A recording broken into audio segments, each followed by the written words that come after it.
Good morning and welcome to the Unitarian Universalist Church of the Desert. I'm Bryna Blum, your worship associate this morning. Up here today in support of LeGrand, Velez, and our very special guest speaker, Katie Barrows. Before we begin, please take a moment to silence your cell phones. For those of you not familiar with LeGrand, let me share a few very impressive details I just learned about him, which is a wonderful thing when you're a worship associate, you get to meet everybody. LeGrand is a 16-year veteran of this congregation. The first in his family to attend college, he earned a BS, Bachelor of Science, I had to clarify that, in developmental economics from Georgetown University in Washington, D.C., and a master's degree in natural resources management from Northern Arizona University in Flagstaff. His 3-decade career in public planning and environmental protection included managing a nationwide nutrition program in Mexico, researching logging impacts on traditional Navajo land usage, wetland protection in the Chesapeake Bay region, water, sewer, and storm water management in the South Puget Sound, park and trail development in the Sonora Desert in southern Arizona, and lastly, the creation of a regional network of bikeways throughout the Coachella Valley, a little project called CV Link that is currently under construction and which LeGrand considers as the legacy project of his long career in public service.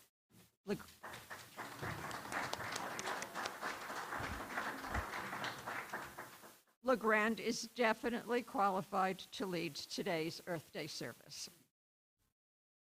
That said, and that's quite a mouth. Today, as we celebrate Earth Day weekend, is an exceptionally good time to acknowledge that we are on the beautiful historic homelands of the various bands of Cahuilla people.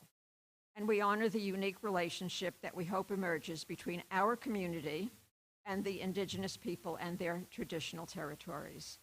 Let this acknowledgement serve as a reminder to recognize, honor, reconcile, and partner with the Cahuilla people whose lands and water we benefit from today. Before we begin, we also want you to know that it doesn't matter where you or your ancestors are from, your gender identity, your theology, politics, or your immigration status.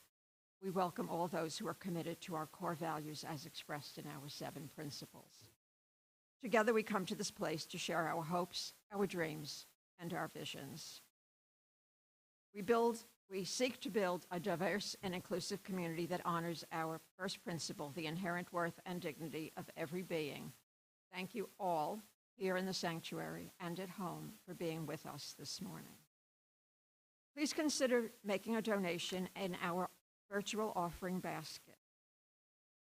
In honor of Earth Day, all monies, I repeat, all monies collected today will go to our sacred ground projects, where all labor and admin work is done by us, volunteers.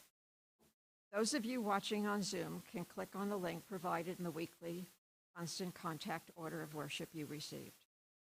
Or at the end of the service today, through an email link that follows. If you're here in the sanctuary, there are offering baskets at both doors where you can drop your contribution, as well as following the service, there are tables set out on the patio. You will learn more about our sacred grounds a little bit later from our amazing guru, Rod Belshie. If you would like to be on our email list to learn more about us and our programming, please contact us at admin@uucod.org.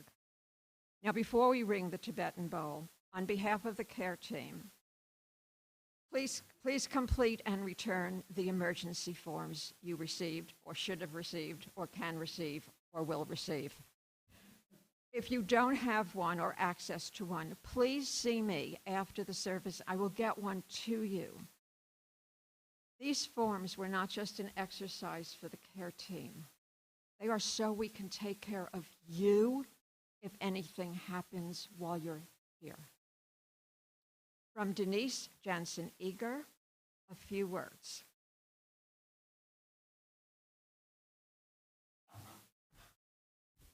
Denise never says just a few words, so there we go.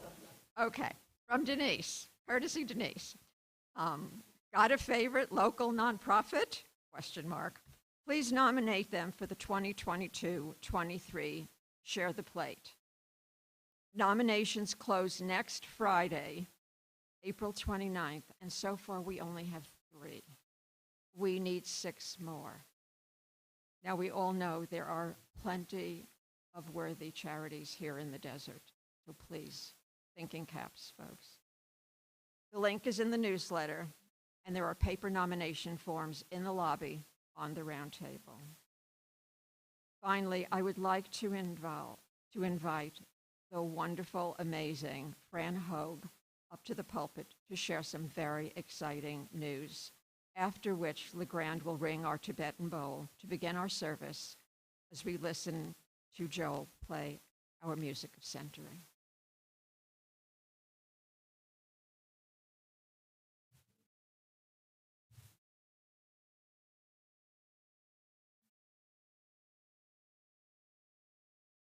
It's done.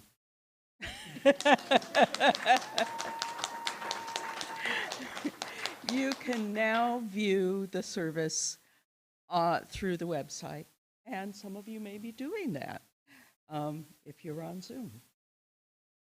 But actually, it's not completely done. We still need submissions from all the committees because the website is your tool. It's us for us. It's designed for us to really communicate well together all the things that we do here.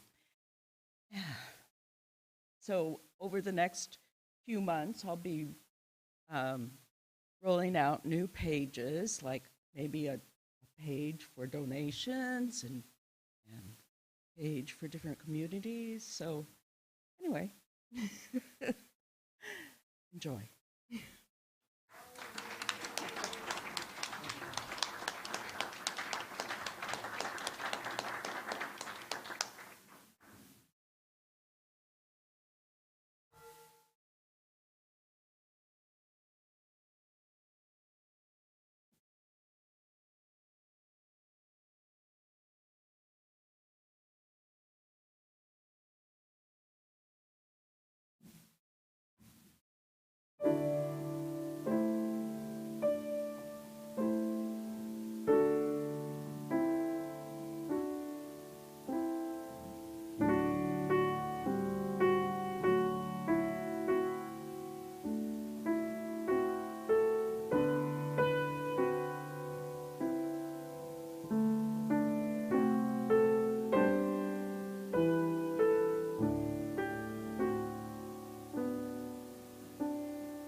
Thank you, Joel. That was lovely.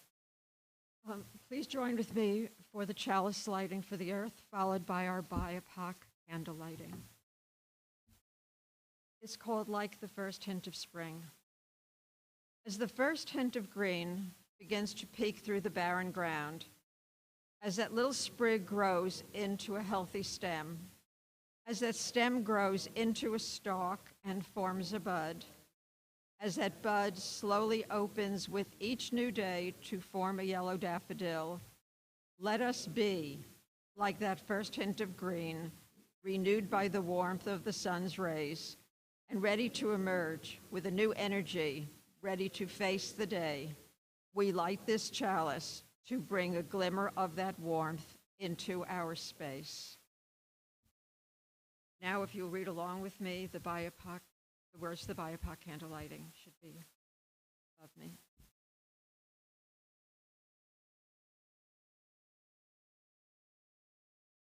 We light these candles, solidarity with Black, Indigenous, and people.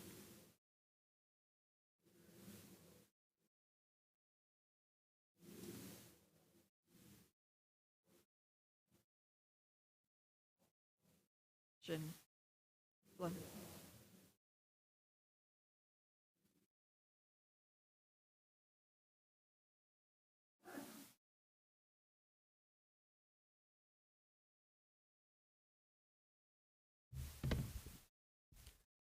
Good morning, everyone.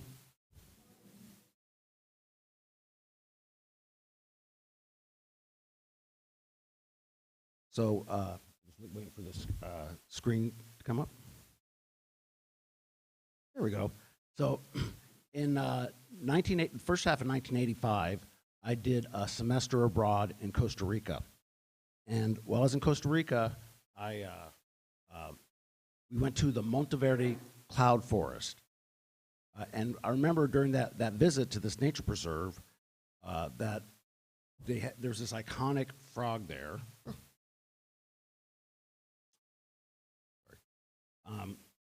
Iconic frog there called the golden, technology. Okay, so anyways, there's this, the golden toad, and it was just, all the attention was about this frog. And I was very disheartened the other day that I read an article about the Monteverde cloud forest and how climate change is affecting it. It's actually getting more precipitation, but it's getting almost 75 more days of sunshine a year. So the precipitation's coming in rainstorms instead of this, cloudy mist as it used to be. And the result of that is that the golden frog became extinct in 1 year's time. So I was shocked by this because it seemed such an iconic animal for the region, as I recalled, and it just really drove home the reality of climate change and how fragile certain sections of our environment are. So going from Costa Rica now to our desert here, and we are where we're at right now used to be sand dunes, and then we intervened. I'm having technical problems here.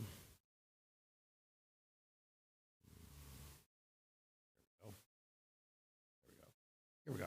All right. So before we intervened and built this area, if not for us and pavement and all, we would look similar to that previous slide of the shifting sand dunes, and that's a very unique habitat. It's what's called an unstable environment because it's constantly changing.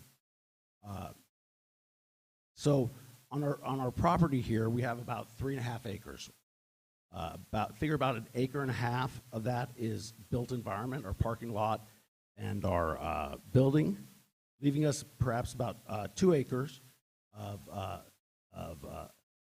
open space that hopefully through our Sacred Grounds initiative we can manage in a way that enhances the habitat, the local habitat, by providing planting with native species and such.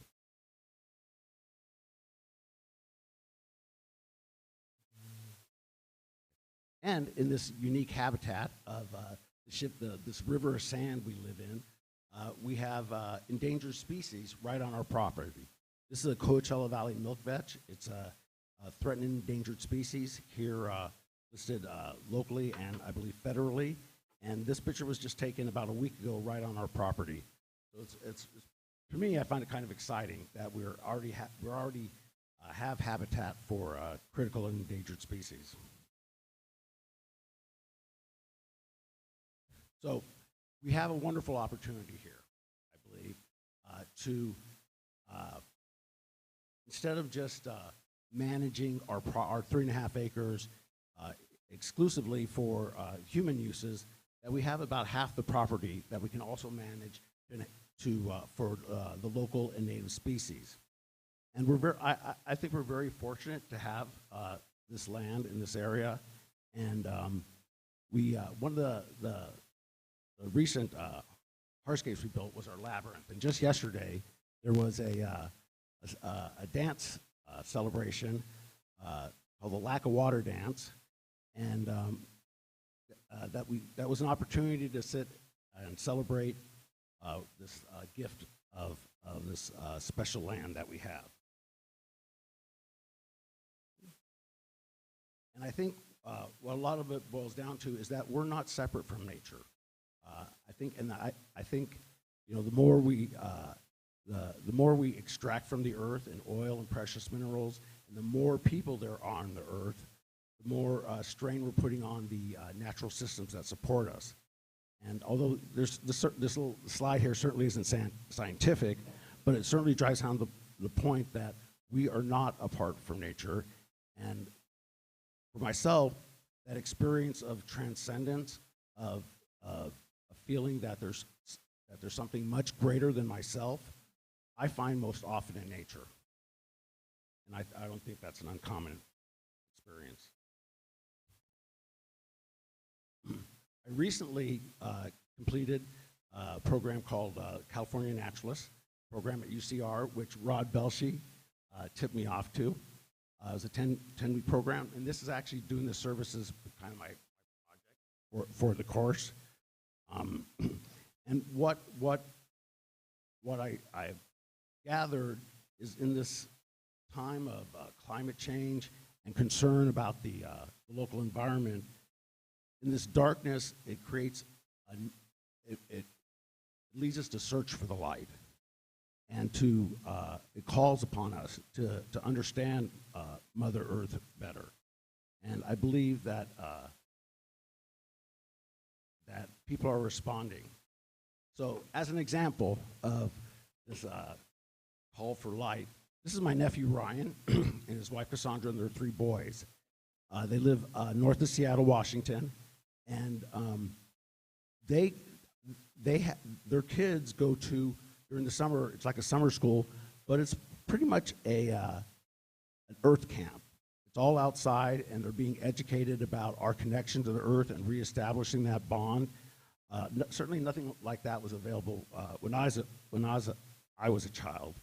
And although my family, my nephew and his family, they're not religious, but every Sunday they call Einbinder Earth Church, where they basically sit down with the kids, you know, light some sage, and talk about what they're grateful for, and have appreciation for the planet. So this is my hope, is that in this time of serious climate change, that we all are driven to seek the light by educating ourselves about how we can better care for Mother Earth.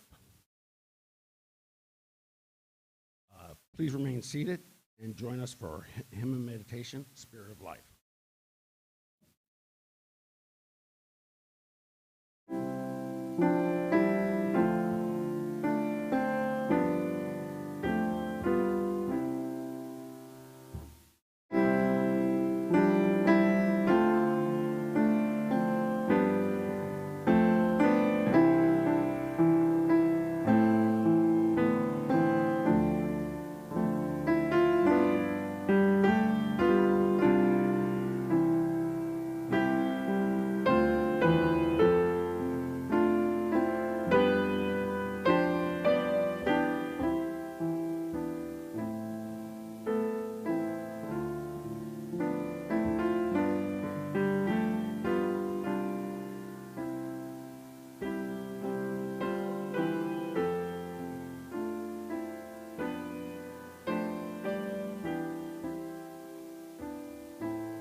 it's with great pleasure that I introduce our speaker for today. Her name is Katie Barrows. When I moved to the Coachella Valley in late 1995,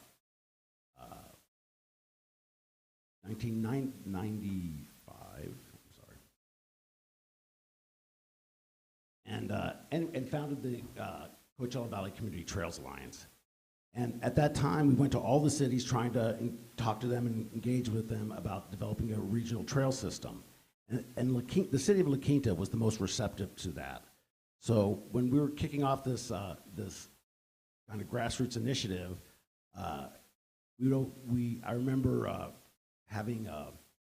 setting up a little booth in La Quinta Cove, and at that time, Katie was there at her own table with I think kind of homeowners in La Quinta Cove just promoting things. So I've known Katie since going way back when I first moved here, and then we ended up working together at the Coachella Valley Association of Governments, and so it's with great pleasure that I introduce Katie Barrows.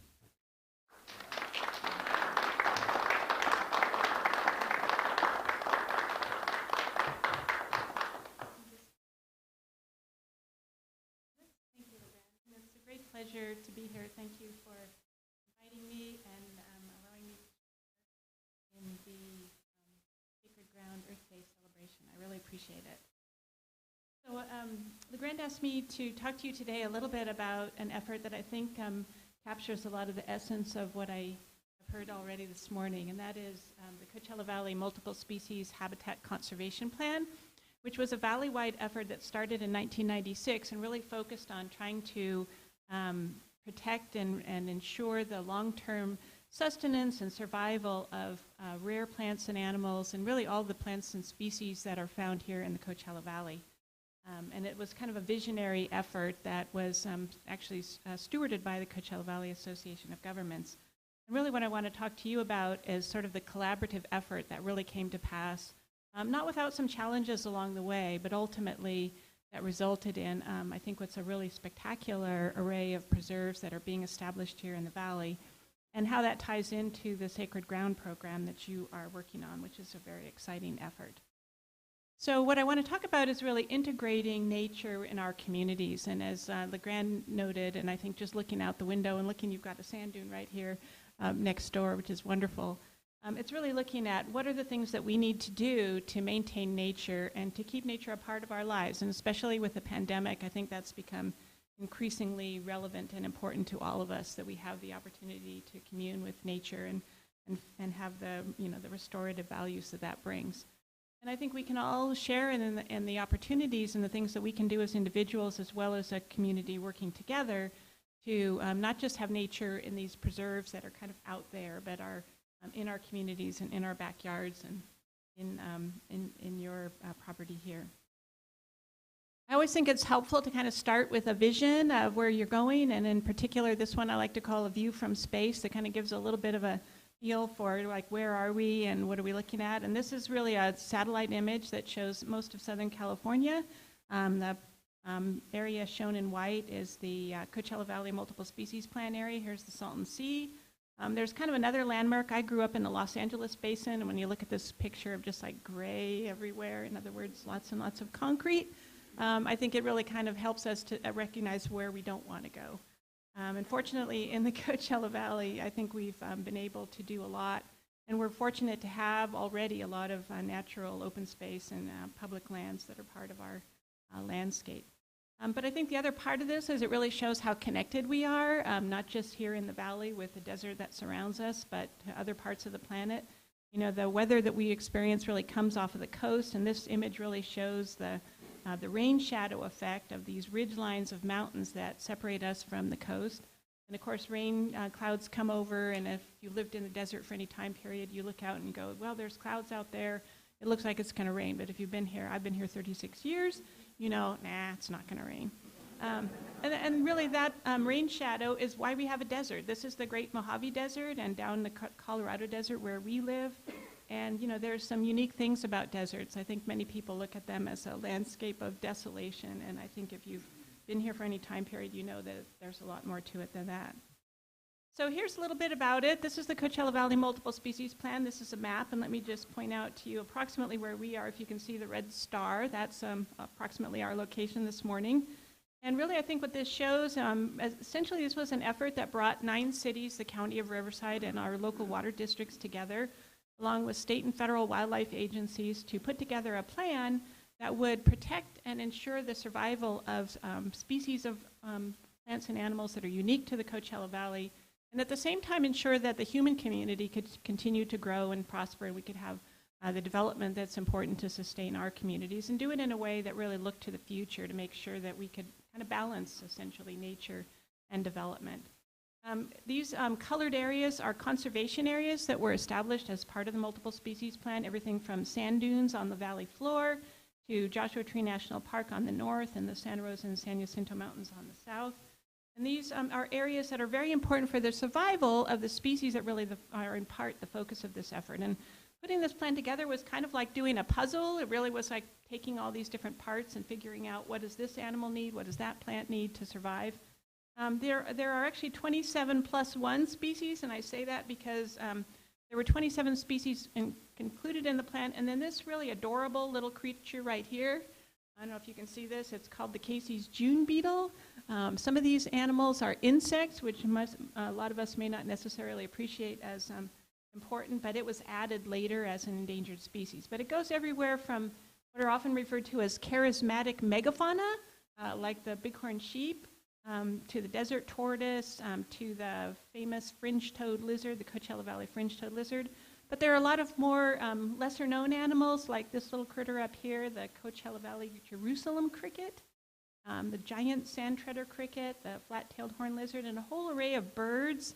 And I think in particular, as we look at the challenges of climate change and understand problems that our migratory birds are having, we're losing bird species and birds by huge volumes. It's kind of scary. The recognition of how these important little patches of landscape can help us are really relevant. Now, as it turns out, about 11 of these species are actually federally listed, but I think the important aspect of this plan is it not only protects the species that have some state or federal status, it protects all the species. So whether they're on the list as covered under the plan or just other common animals like the coyote, we are protecting habitat for everything. We're really trying to ensure the diversity and recognize that all species matter. Just like, in the human race, we all matter.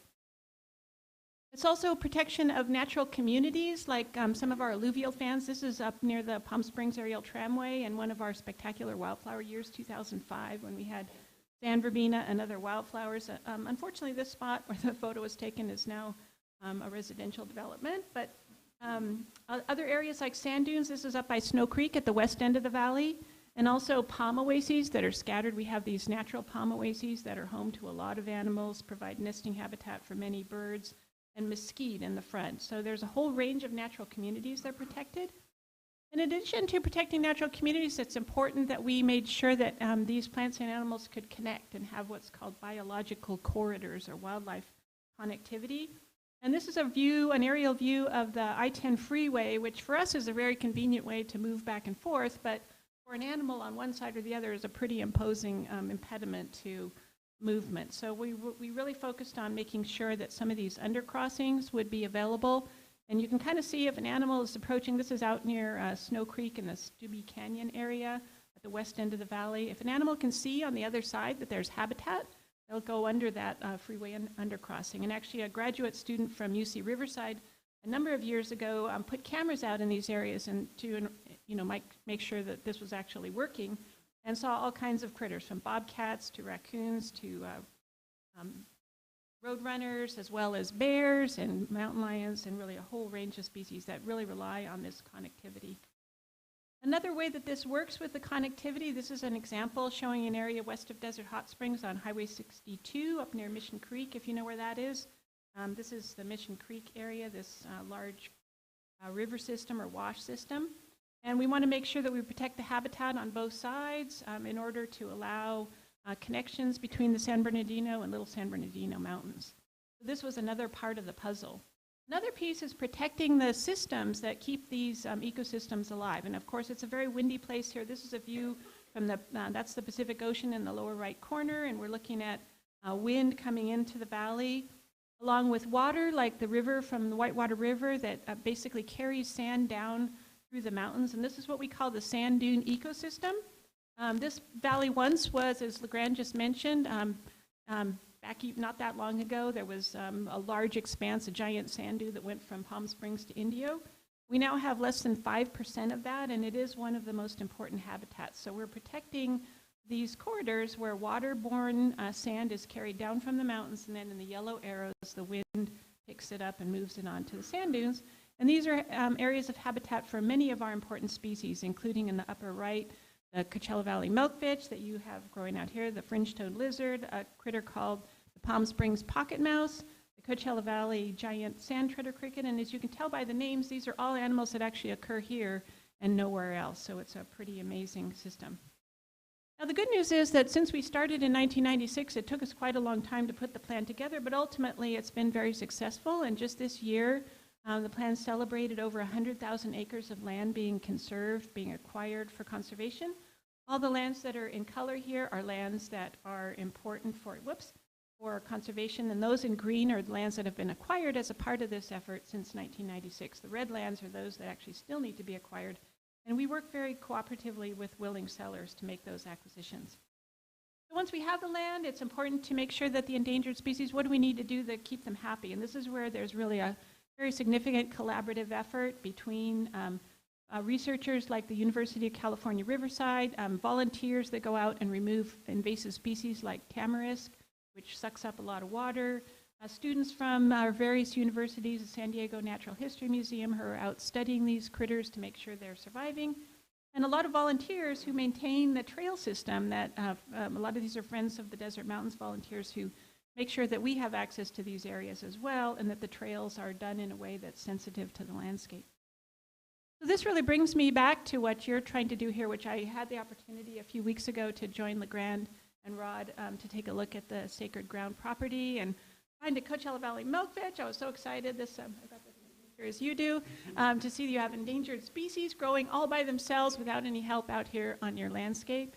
And I think it's incredibly important. I mean, this large preserve system that I'm talking about will ultimately be added to what we already have, about 750,000 acres out of about 1 million. So it's a significant. We've got these great landscapes, the National Monument on the south, Joshua Tree National Park, just tremendous natural landscapes already. But these little patches are very important too. And as an example for that, I think what you're trying to do here is just a really incredible an important thing. It's important for migratory birds, for pollinators. We're losing a lot of resources that pollinators depend on, and using native plants is particularly important. And as an example, I brought a bouquet this morning from, I actually collected in my yard, and that's where I think we also as individuals can use a lot of native plants, or when we plant plants, think about what kind of foods, what kind of nesting sites, what kind of pollination opportunities do they offer. Because it's really important for us to protect not only the landscape, but the critters and the resources that they need to survive. So with that, I really just appreciate the chance to share with you a little bit about the efforts today and really focus on, I think this is one of the signs that we use up on some of our trail areas, but it really kind of captures the essence of this effort, which is that we all as individuals work together and collaborate to ensure that we can continue to have the spectacular natural ecosystem that we have here in the desert. And thank you very much. I appreciate it, and have a wonderful Earth Month.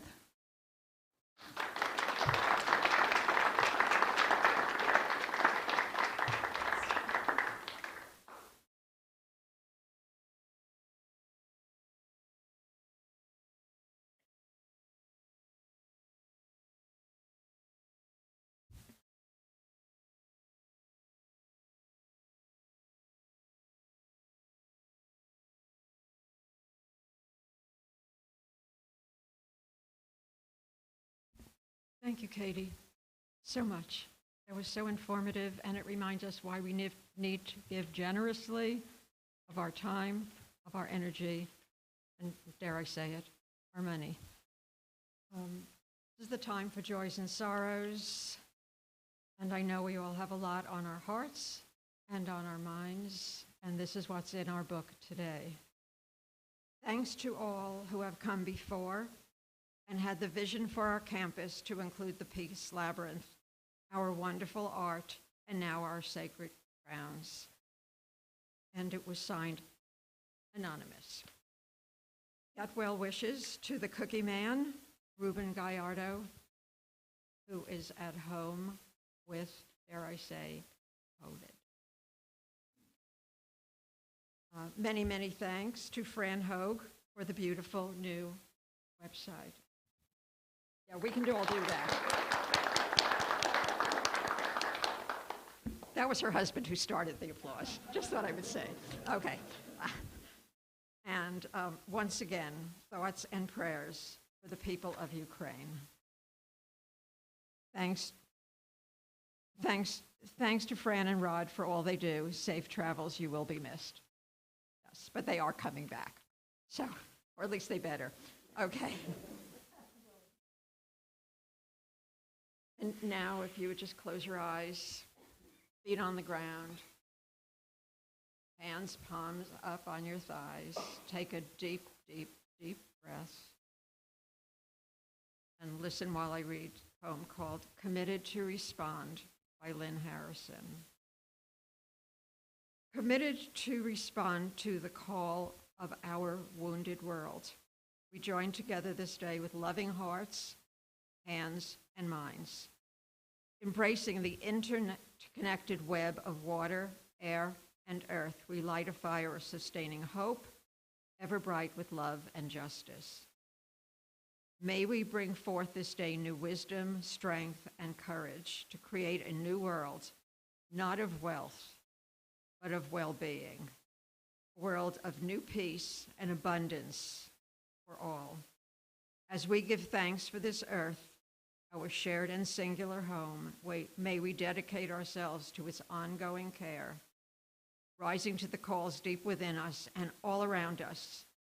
May we respond today and always with courage and with love.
Greetings.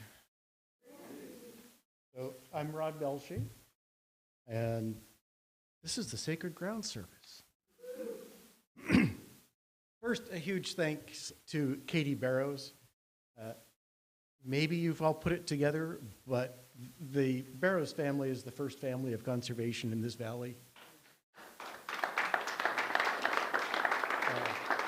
Her husband, now retired, Dr. Cameron Barrows, you've probably heard of over at UCR. If you've ever been volunteering or out on the trails or enjoyed a lot of the events at UCR, you know Colin Barrows, and Katie's been working with the Coachella Valley area governments. We just can't say enough how much the conservation that we're enjoying today is decades of our first family.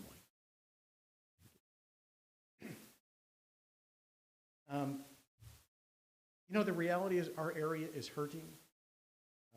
The Eastern Valley is already 5 degrees above historical averages. The increased heat for some plants is too much.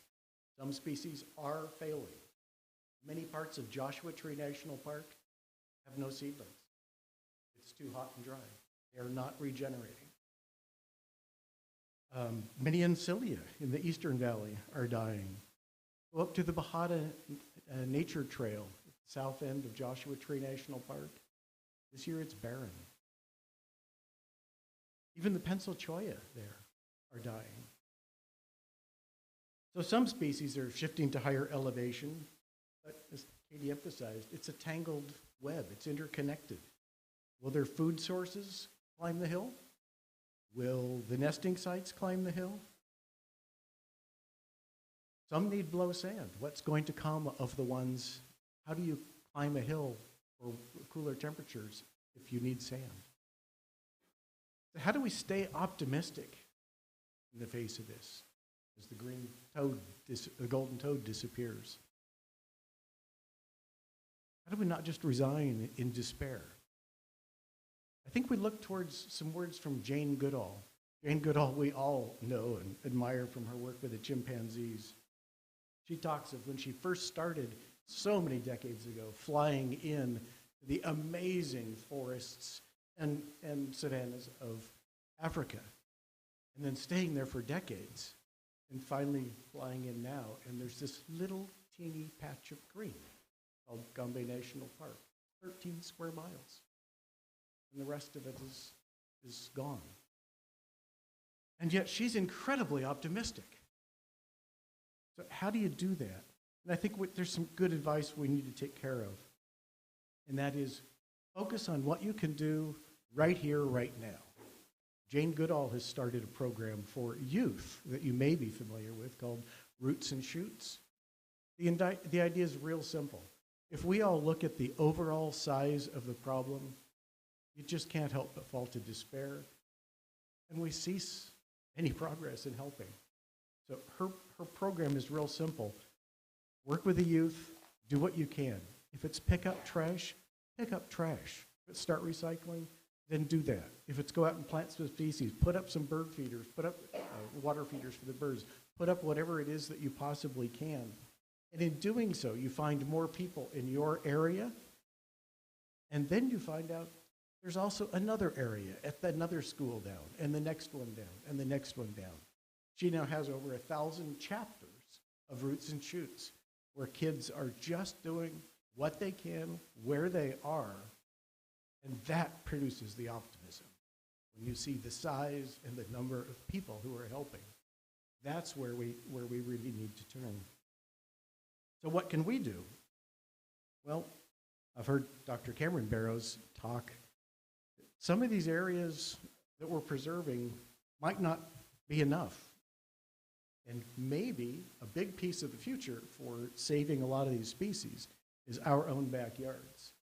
I've seen your backyard. It's pretty much amazing. It's all native. It's just covered with boulders and natural species, and there's lizards running everywhere. There's birds. There's a flower in the garden every day of the year. Okay? That means that the pollinators and everybody is happy.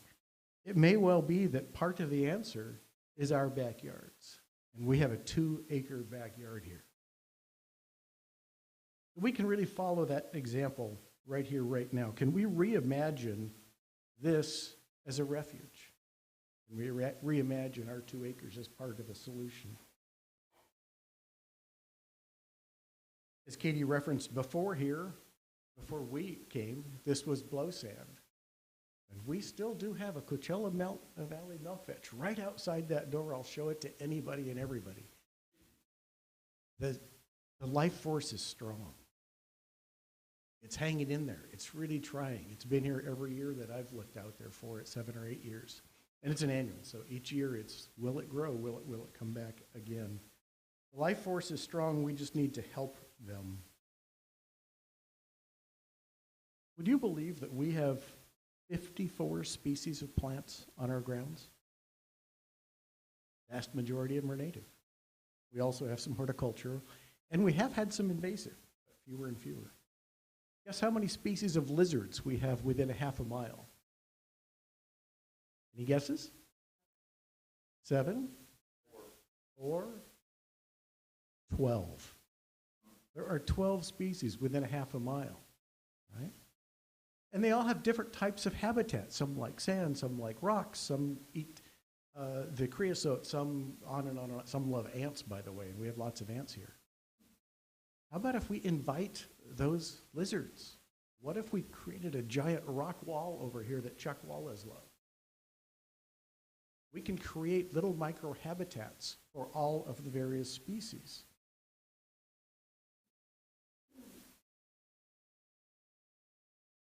We have identified 50 species of birds within a half a mile.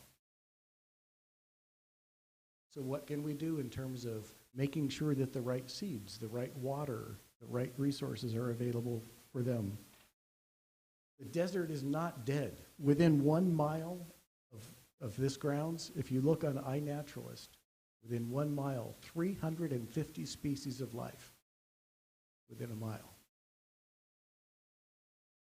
And that's close enough that a lot of them, if we invite, will come move in. This is a pretty cool group of people we have here. The California Naturalist program, with our most recent graduate, has gone on 4 years. All 4 years, there has been a member of this congregation in that class. I don't know if there's other organizations, maybe so, other organizations that have the same, but we've had a member go through that class every year. Steve Kerr, Leslie, LeGrand, me. So let's get back to sacred grounds. You might remember 2 years ago, it was a giant initiative, speaking from the pulpit. We had a minister who was thrilled about it. We had a whole lot of momentum. One of the church councils was dedicated entirely to it, walking the grounds, all kinds of wonderful plans. And on Earth Day of 2020 was to be the absolute biggest celebration and kickoff of sacred grounds. 3 days before we closed the building. And sacred grounds has been, well, I'd say hibernating, but lizards bruminate, so we've been bruminating. Most of the leadership, me included, shifted to other tasks. We needed to get a service out, we needed to figure out AV, we needed to basically stay together as a congregation. And it kind of went dormant. And huge thanks to everybody who did shift, because unlike almost all the groups I know in faith groups that shrank, we're the same size that we were before. So what we did for those 2 years was worth it. But sacred grounds took a back seat. The Sacred Grounds Initiative really has 2 parts. One is for the native species, and the other is a nurturing and healing place for humans. But as LeGrand said, those are not disconnected. Those are not separate. If you have had the privilege of listening to Dr. Gordon Clark speak, he's a tribal elder actually on the council with the Kauai, and he's also a UCR professor. And he very much talks about, we are simply part of nature. We are one species among many, maybe with some additional responsibilities. We need to look at the grounds as we have 2 parts of a mission. One is for people and one is for the native species, and realize that's just 2 sides of the same coin. So Sacred Grounds effort's about to reemerge. It's time. We've kind of got AV going. I've got 12 people trained. and it's time to kick off Sacred Grounds again.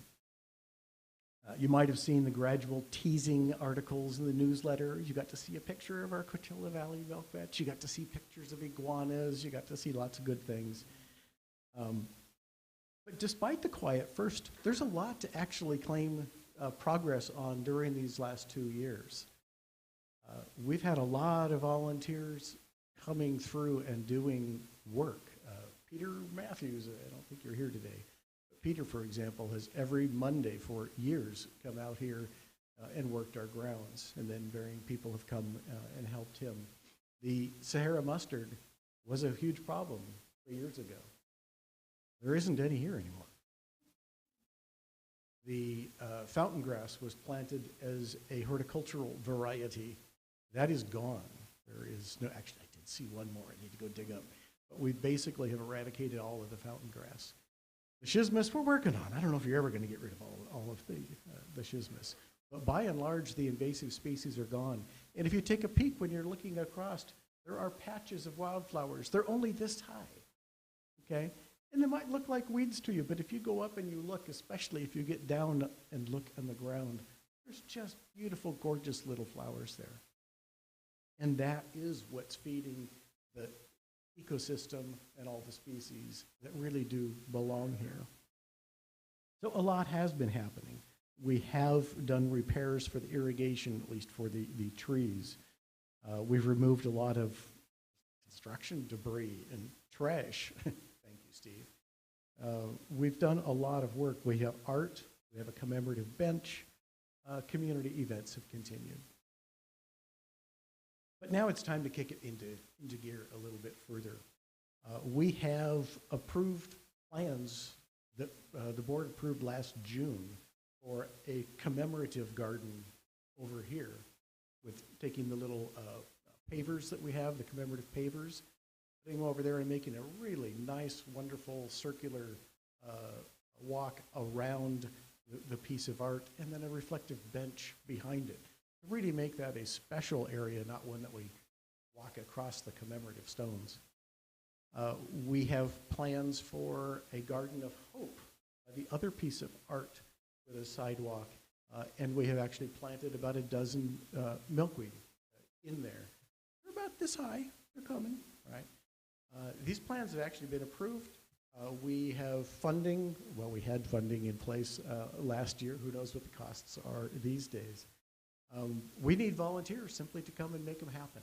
We just need people to sign up who wants to run, who wants to work with a contractor, who wants to lead a crew, who wants to do communications, put in newsletter articles.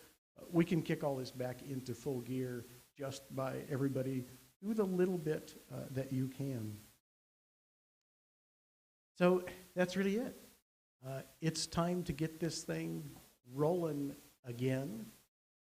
If we have enough volunteers, we can make some real good progress during the summer.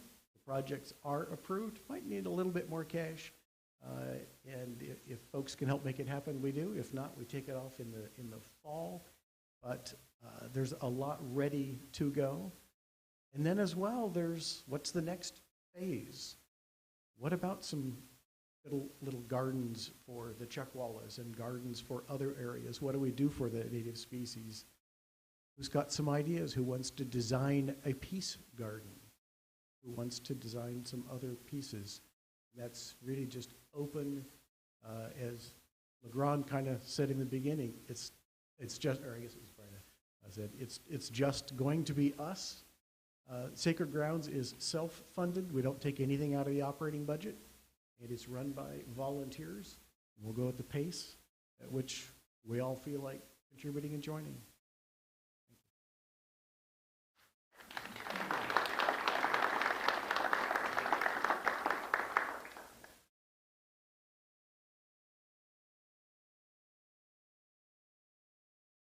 Hello, please join me for responsive reading. I will read the regular type, and then the congregation, please read the portion in italics. Earth teach me. Earth teach me stillness as the grasses are stilled with light. Earth teach me suffering as the old stones are with memory. Earth, teach me caring as parents who secure their young.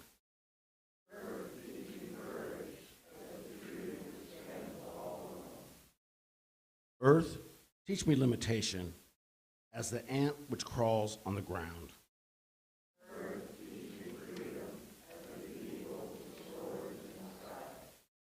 Earth, teach me resignation as the leaves which die in the fall.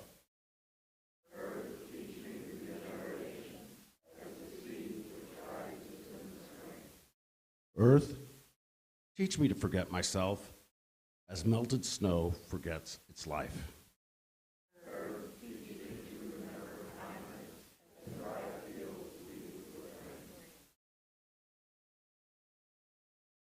So I want to thank Katie and Rod for joining me in this service.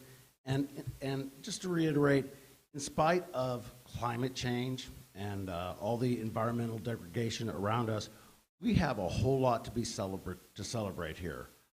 As a person who's dedicated my career to figuring out how people can live without undermining the natural systems that we depend upon, I am so proud to live in the Coachella Valley where we have the multi-species habitat conservation plan. That's a huge accomplishment.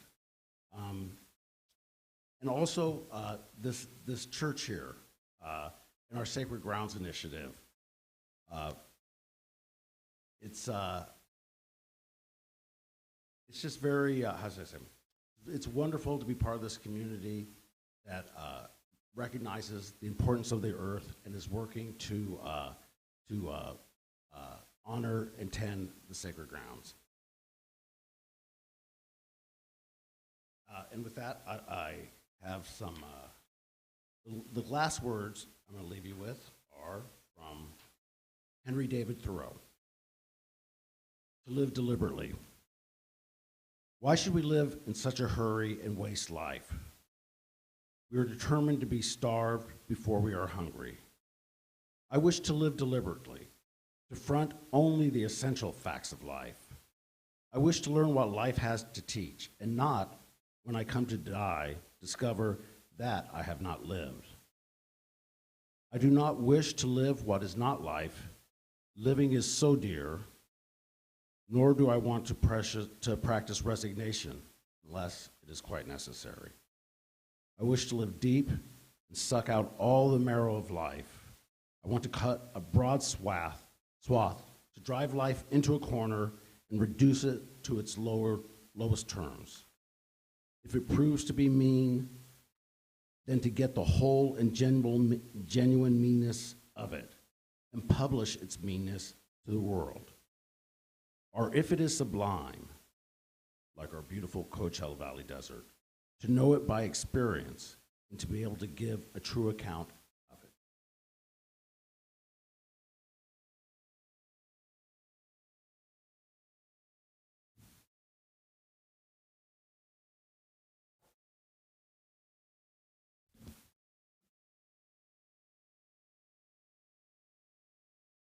Before we extinguish the chalice, let me just reiterate, this is our spiritual home inside this building and out on its grounds. Support it in any way we can. Please read along with me. It's Carry the Flame by Brian Keeley. The chalice is now extinguished on the minds and hearts and souls of each one of you. Carry that flame with you as you leave this place and share it with those you know, with those you love, and most especially with those you have yet to meet.